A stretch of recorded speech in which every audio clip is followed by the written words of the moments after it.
And now we talk about a quasi contract. It is not a contract, as there is no intention of the parties to enter into a contract. In fact, it is an obligation created by law in the absence of a contract. It is based on the principle of equity, that a person shall not be allowed to get benefit at the expense of another. It is also called constructive contract. Example: C finds the lost goods that belong to B. C is bound to return the goods to B, even if there is no agreement on it. C leaves his good at B's house by mistake. B treats the goods as his own and uses them. It is a quasi contract. B is bound to pay for the goods. And now we talk about the classification on the basis of performance. As we talk about the basis of performance, according to performance, a contract can be of two kinds. Executed contract. A contract is called executed when both parties completely fulfill their obligations. It means that nothing remains to be done by either party under the contract.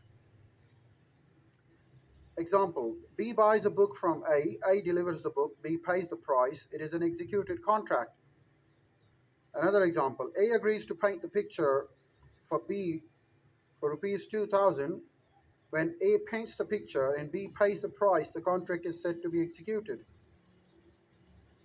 The next one is executory contract. In an executory contract, some obligation remains to be fulfilled. In other words, a contract is said to be executory when both parties to a contract have not performed their obligations. Examples: M sells his car to N for rupees 2 lakh. N has not yet paid the price. M has not delivered the car. The contract between M and N is executory. Another example: A agrees to teach B next month and B promises to pay rupees 800 to A. It is an executory contract because the promises are yet to be performed. Now we talk about other classifications of the contract, and now the classifications are on the basis of parties. According to parties, a contract has the following two kinds. Unilateral contract. It is a one sided contract. It is a contract where one party has to perform its promise. In such a contract, a promise by one party is exchanged for an act by the other party. After the formation of unilateral contract, only one party remains liable to perform his obligation because the other party has already performed his obligation. Example: A promises to pay rupees 1000 to anyone who finds his lost bag. B finds the bag and returns it to A. It is a unilateral contract which comes into existence when the bag is found. Next, bilateral contract. It is known as two-sided contract. In this contract, the obligation is outstanding on part of both parties. In other words, in a bilateral contract, both the parties have yet to perform their obligations. C promises to paint a picture for B and B promises to pay rupees 5000 to C.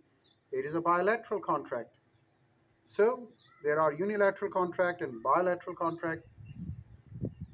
Now we can talk about more what is a contract. We can draw its comparison and contrast with agreement. We can uh, have comparison and contrast of legal and void agreement.